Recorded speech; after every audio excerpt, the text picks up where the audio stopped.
All right, next up, Tampa Bay Buccaneers travel to New York to play the Jets.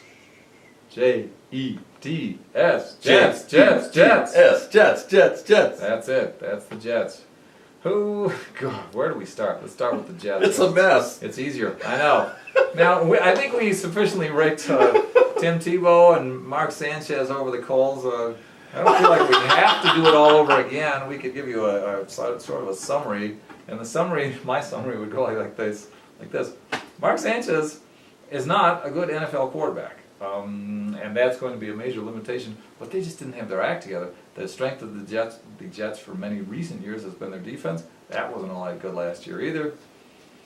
So who knows? That's why they're home underdogs. What do you think about the Jets, Joey? I want to ditto that, and I've made myself clear about that. I've thrown you under the bus hard, Mark Sanchez, but you kind of threw yourself there.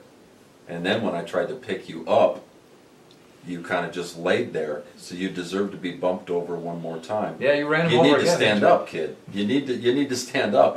You're getting paid a lot of money. How many times do I have to get the huge human-sized spatula out and try to flip you into the air so that you can land on your feet and act like you got something in the old noggin?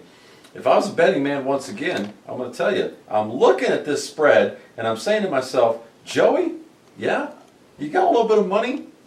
Well, yeah, a little bit is the key word. Then let's put some money on the Buccaneers on this one.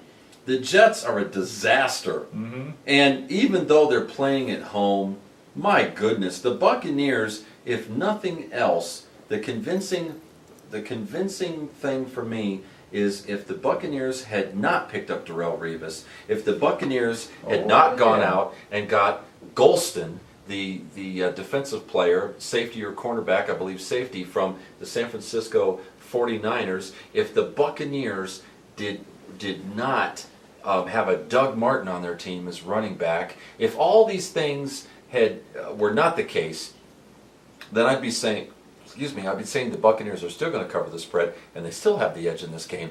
But since I am saying all these things, and because they're all real, Mickey, I'm saying put some money on the Buccaneers. Right. That's what I'm saying, baby. And if they don't cover the spread, don't come crying to us.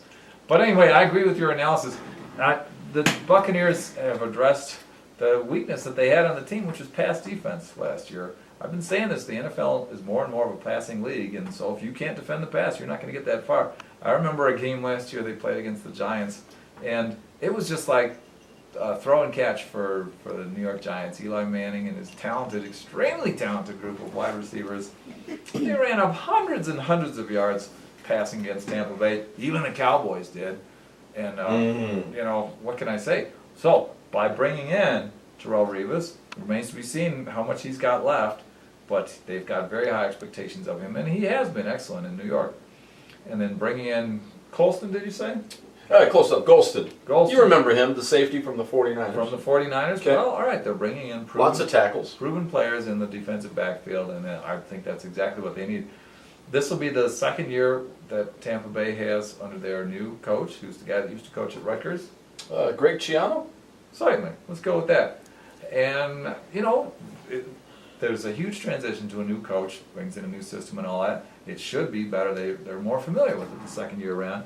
The other thing I remember about the players they brought in, like their draft picks last year, they were drafting for not only talent but leadership.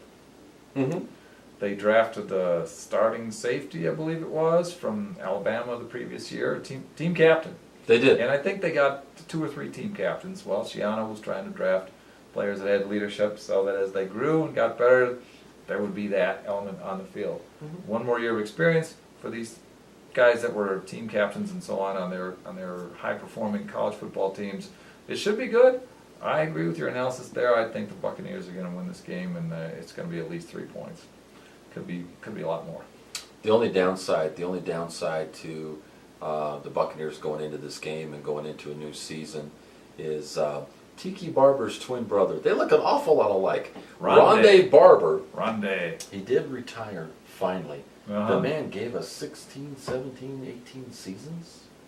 Do you think it's going to make that big of a difference as far as his leadership on the defensive side of the ball for the Buccaneers, Mickey? Oh, good question. Well, yeah, but that's probably why they brought in these guys that we just mentioned, Golston and Rivas, have experience in the defensive backfield, so hopefully that can bridge the gap there. I like the Buccaneers. I've said it before, to be better this year. Those are a lot, if not all, the reasons why, and I think it's enough for a sizable argument. So I'm going to stick by that. It sounds good, so I'm going to stick by that.